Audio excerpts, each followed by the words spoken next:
ശരിക്കും ആരാണ് George Soros എന്ന് പറഞ്ഞിട്ടുള്ള ബില്യണർ? ഇയാളുടെ ഓപ്പൺ സൊസൈറ്റി ഫൗണ്ടേഷൻ എങ്ങനെയാണ് നമ്മുടെ കൾച്ചറിനെയൊക്കെ നശിപ്പിക്കാൻ നോക്കുന്നത്? നമ്മളെ എല്ലാവരെയും ഗേ ആക്കിയിട്ടേ പുള്ളി അടങ്ങുള്ളൂ എന്നൊക്കെയാണ് ഇയാളുടെ ശത്രുക്കൾ പറയുന്നത്. ലിബറൽ പ്രോഗ്രസീവ് പ്രൊപ്പഗൻഡ മെഷീനാണ് പുള്ളി എന്നും എല്ലാവരും പറയുന്നുണ്ട്. അപ്പൊ എങ്ങനെയാണ് പുള്ളിയുടെ ഒരു വേ ഓഫ് തിങ്കിങ്, എങ്ങനെയാണ് ആൾക്കാരെയൊക്കെ ഇൻഫ്ലുവൻസ് ചെയ്യിപ്പിക്കുന്നത്? ജോർജ് സോറോസ് ഇതുവരെ ചെയ്ത കാര്യങ്ങൾ എടുത്തു കഴിഞ്ഞാൽ ഒരുപാട് പറയാനുണ്ടാവും, അതൊന്നും നോക്കണ്ട.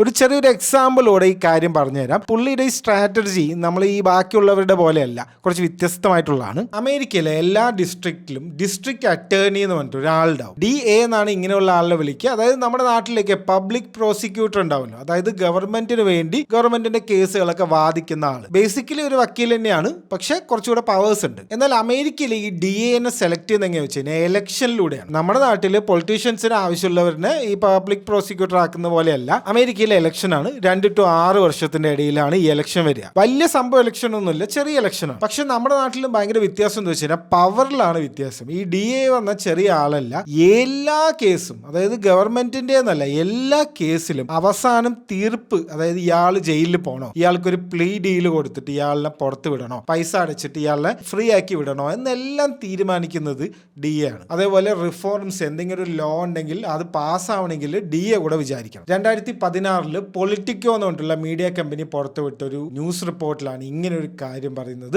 അവരാണ് ഇത് കണ്ടുപിടിച്ചിരിക്കുന്നത്. അതായത് നമ്മുടെ ഇലോൺ മസ്ക് ഇപ്പോൾ അമേരിക്ക ഇലക്ഷൻ ഒക്കെ ഹൈജാക്ക് ചെയ്ത് ട്രംപിനെയൊക്കെ വിജയിപ്പിച്ചെടുത്തല്ലോ. അതുപോലെ എല്ലാവരും വലിയ വലിയ കളികളാണ് നോക്കുന്നത്, അമേരിക്കൻ പ്രസിഡന്റിനെ ഇൻഫ്ലുവൻസ് ചെയ്യാനും അങ്ങനത്തെ വലിയ വലിയ കളികൾ നോക്കുമ്പോൾ ജോർജ് സോറോസ് എന്താണ് കോൺസെൻട്രേറ്റ് ചെയ്ത് വെച്ച് കഴിഞ്ഞാൽ Florida, Illinois, Louisiana, Mississippi, New Mexico, Texas, ഇത്രയും സ്റ്റേറ്റുകളിലെ എല്ലാ DA ഇലക്ഷൻസും പുള്ളി മേടിക്കുകയായിരുന്നു. അതായത് DA ഇലക്ഷൻ പറഞ്ഞാൽ നേരത്തെ പറഞ്ഞ ചെറിയ ഇലക്ഷനാണ്. അവിടെ വലിയ മില്യൺസ് ഓഫ് ഡോളേഴ്സ് പുള്ളിയുടെ ഒരു കാൻഡിഡേറ്റിന് വേണ്ടി ഇറക്കുകയാണ്. ഓപ്പോസിറ്റ് നിൽക്കുന്ന ആൾക്ക് മത്സരിക്കാൻ പോലും പറ്റില്ല. അത്രയും പ്രൊമോഷൻസ് ഇയാളുടെ കാൻഡിഡേറ്റ്സിന് ഇയാൾ മില്യൺസ് ഓഫ് ഡോളേഴ്സ് കൊടുത്തുകൊണ്ട് അയാൾ ഈസി ആയിട്ട് ജയിച്ചു പോവാണ്. അപ്പൊ എന്ത് സംഭവിച്ചു? റൂട്ട് ലെവലിൽ തന്നെ ജോർജ് സോറോസിന്റെ ആൾക്കാരാണ് മൊത്തം DA ആയിട്ടുള്ളത് ഈ 8 സ്റ്റേറ്റുകളിലും. സംഭവം പിടികിട്ടിയോ? ആരാണ് ഇലക്ഷൻ ജയിപ്പിച്ചത്? അവര് പറഞ്ഞതല്ലേ അവര് കേൾക്കുള്ളൂ. ആര് ജയിലിൽ പോകണം, ആര് ജയിലിൽ പോകണ്ടെന്ന് ആര് തീരുമാനിക്കും? ജോർജ് സോറോസ് തീരുമാനിക്കും. ഒരാളും ചിന്തിച്ചില്ല ഈ DA ഇലക്ഷനിൽ ഇടപെടാൻ പറ്റുന്നുള്ള കാര്യം. പുള്ളി അത് ചിന്തിച്ചു, അത് നേടിയെടുക്കുകയും ചെയ്തു. പുള്ളിക്ക് ഇതൊന്നും ഒന്നുമല്ല, ചെറിയൊരു കാര്യമാണ്. എന്നാലും ഇങ്ങനെയാണ് പുള്ളി എല്ലാവരെയും ഇൻഫ്ലുവൻസ് ചെയ്യിപ്പിക്കുന്നത്, പുള്ളിയുടെ ഐഡിയോളജി അടിച്ചേൽപ്പിക്കുന്നത്.